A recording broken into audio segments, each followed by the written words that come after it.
अकबर बीरबल की कहानी। जब बीरबल बना बच्चा।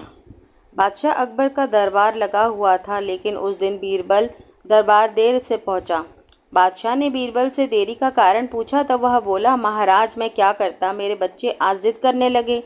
वो ज़ोर ज़ोर से रोकर कहने लगे कि मैं दरबार ना जाऊं। किसी तरह उन्हें बड़ी मुश्किल से समझा बुझा कर मैं आ पाया और इसी में मुझे देर हो गई। बादशाह को बीरबल की बात पर भरोसा नहीं हुआ और उनको लगा कि बीरबल बहानेबाजी कर रहा है। वे बोले, मैं तुमसे सहमत नहीं हूँ। बच्चों को समझाना इतना भी मुश्किल नहीं होता। इसमें इतनी देर नहीं लग सकती। थोड़ा डांट फटकार लगाकर उनको शांत किया जा सकता है।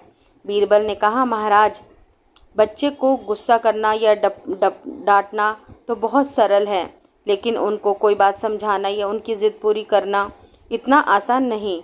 लेकिन अकबर इस बात से भी सहमत नहीं हुए और उन्होंने कहा, अगर तुम मेरे पास कोई बच्चा लेकर आओ तो मैं तुम्हें दिखा सकता हूँ कि कितना आसान है। बीरबल ने कहा, महाराज मैं ये सिद्ध कर सकता हूँ कि मेरी बात गलत नहीं, लेकिन इसके लिए आपको मेरी एक बात माननी होगी। मैं खुद ही बच्चा बन जाता हूँ और बच्चे जैसा ही व्यवहार करता हूँ, और आप किसी बड़े या पिता की भांति मुझे संतुष्ट करके या समझा कर दिखाएं। राजा तैयार हो गया और फिर बीरबल ने छोटे बच्चे की तरह बर्ताव करना शुरू कर दिया।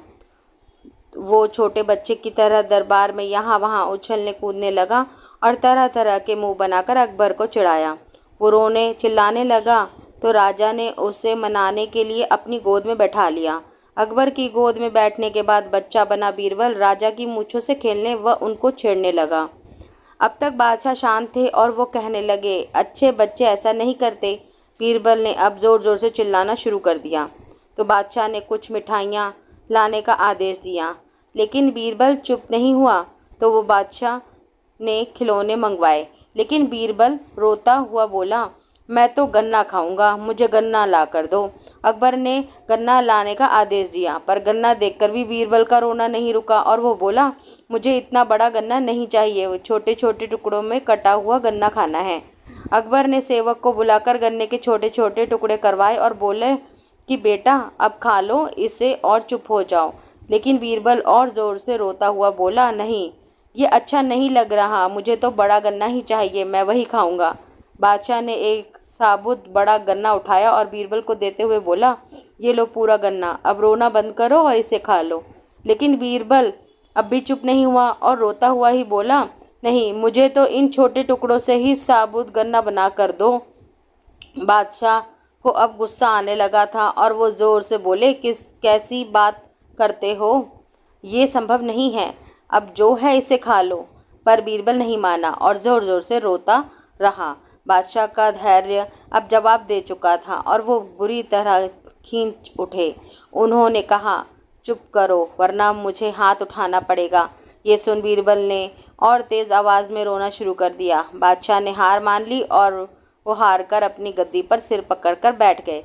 बीरबल समझ चुका था कि अब बादशाह के धीरज का बांध टूट चुका है, इसलिए उसने अभिनय छोड़ दिया और हंसता हुआ बोला, हुजूर मुझे मत मारो, बस इतना बताओ कि क्या अब भी आप यही कहेंगे कि बच्चों को समझाना बड़ा आसान है, या फिर अब आपको पता चल गया कि बच्चे की बेतुकी ज़िद्दों को शांत करना कितना मुश्किल काम है। बादशाह ने बीरबल की बात से सहमति जताई और अपनी गलती स्वीकारी। दोनों मुस्कराए दिए। इससे हमें यह सीख मिलती है, बच्चे एकड़ जिज्ञासु होते हैं और उनके मासूम सवालों का जवाब देना इतना आसान नहीं। उनको डांट फटकार या मार की बजाय प्यार से समझाना चाहिए और उनको हल्के में नहीं लेना चाहिए।